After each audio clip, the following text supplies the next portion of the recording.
This is a book review of Dethroning the King. We are Accessory to Success and review a lot of business books here. If that sounds interesting, you might consider subscribing to our email newsletter where we send out information about authors, book releases, and takeaways and tidbits from all these great business books. In this review, you can find links to a lot of the other book recommendations that are made in the blog post. Feel free to head over there. Thanks for listening, and let's move into the main takeaway from this great book. As the financial crisis hit in 2008, not many were thinking about what to do next. However, for Julie MacIntosh, her mind was running rampant about the king of beers and the fate of Anheuser Busch. This was because in the same year, a Belgian company decided that they wanted to have the throne.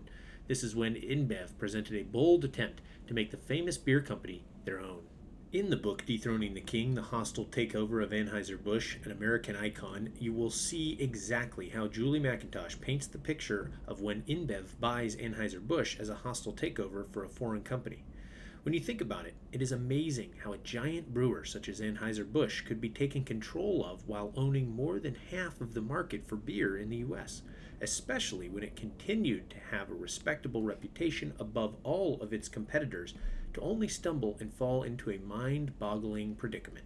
For more on hostile takeovers, read the biography of Carl Icahn or Barbarians at the Gate. Now some bullet point takeaways of what you'll learn in this great book. Many biographies of founder Gussie III and IV, and the battle for control between generations. Discussions about getting to the light beer market or not, losing market share to Miller, their number one rival, which is also discussed in the 22 Immutable Laws of Marketing. Talks about how inflation affects prices in the 1970s, and we have a list of inflation books you can see in our site as well. Union battles and how AB paid white-collar workers to keep their plant going during negotiations. Third was either angry or suspicious.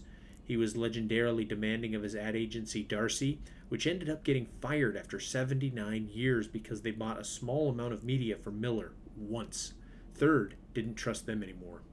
Fritos from InBev's public relations strategy to gain support from the public and confidence from the board, including launching a website with interviews with him talking about the offer and changes that will be made. When family-owned companies sell or go public, they put a two-tier shareholder structure in place in the board to remain in control. Mars did this and remained solidly family-owned. Also for publisher Dow Jones, when it was sold to Rupert Murdoch, the Bush family did not have this system, though.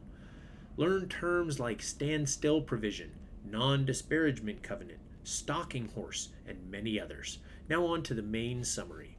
When it comes to the takeover, timing was everything, as well as a little bit of help from the family members who had been in control of the company since day one. According to Julie MacIntosh, she was drawn to the story of Anheuser Busch because of the many stories circulating around the takeover and the type of relationship that August Busch III and August Busch IV had. Ted Turner's biography also includes a multi-generational business, buyouts, and many other similarities. When it came to their relationship, they both expressed how favoring family members within a company can have dire consequences when ownership is being passed down to younger generations. Miss MacIntosh was even shocked over the amount of quarrels father and son had over personal property and other factors involving shareholders, which always involved some kind of argument or fight. The book Dethroning the King offers a lot of interesting points, and below are a few of the lessons you can learn from the takeover. When a family brand has a strong connection with the company brand, conflicts may develop. Besides the connection between family name and brand name, Anheuser-Busch's reputation that was built was a strong one within the brewing industry.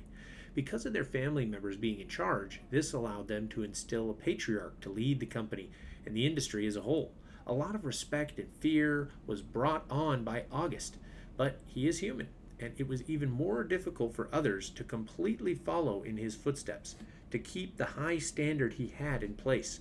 Another book that speaks to the positive side of a lot of the family members working at a company is Small Giants. As the years went by, the power perceived by others eventually weakened as the company expanded and included shareholders. It is also amusing to see that the amount of power had decreased so much and that only 4% had been in family control.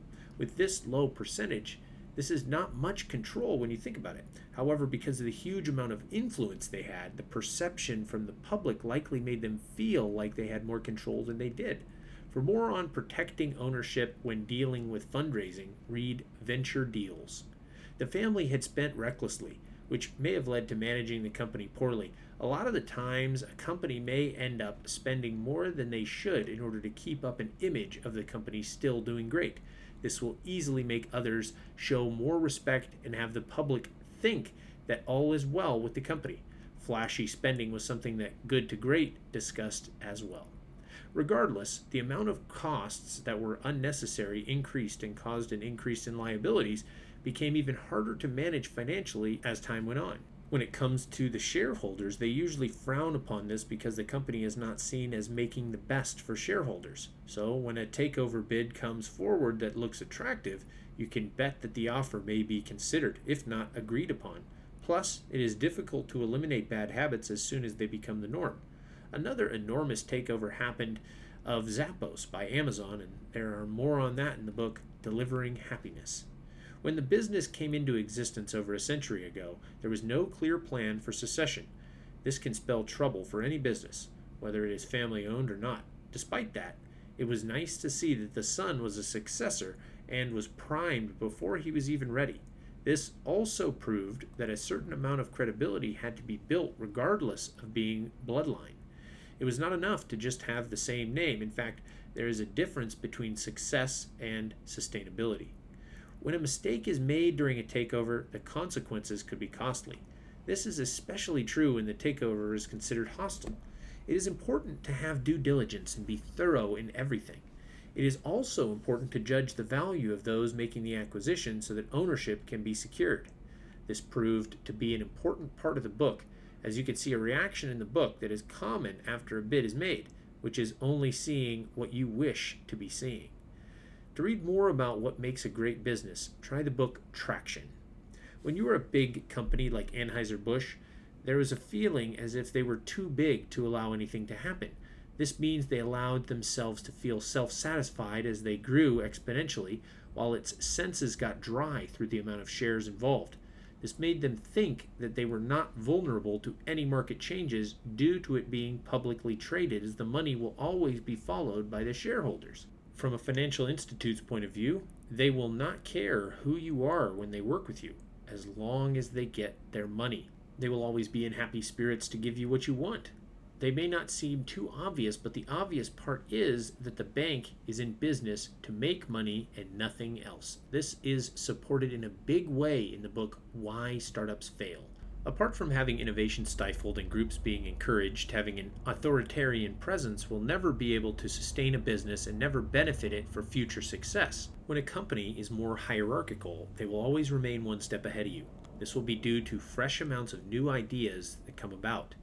The style of leadership that August III instilled was disliked, and this spilled into the company culture itself. However, the one advantage the leadership style did have was the ability to make decisions fast, even though the decision may not be seen as being done well. If the Busch family had read The Innovator's Dilemma or Lean Thinking, perhaps they could have prevented the loss of control of the company. For more about the Busch family, read Under the Influence, the unauthorized story of the Anheuser-Busch dynasty. About the author, Julie MacIntosh. Julie is a journalist focusing on the financial aspects of business and covered the takeover for the Financial Times as its main correspondent for acquisitions and mergers.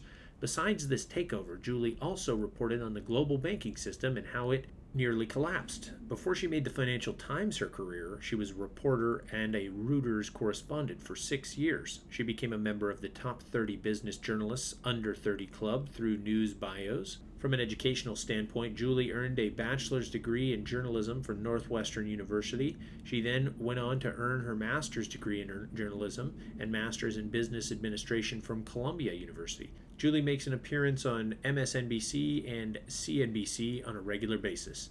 This has been a book review of Dethroning the King. We are Accessory to Success. Hopefully you've enjoyed this review. There's a lot of other book recommendations, and again, you can find links to all of those in the blog post. Don't forget to subscribe to our weekly email newsletter while you're on site for more great book recommendations like this. Thanks for listening, and we'll see you in the next review.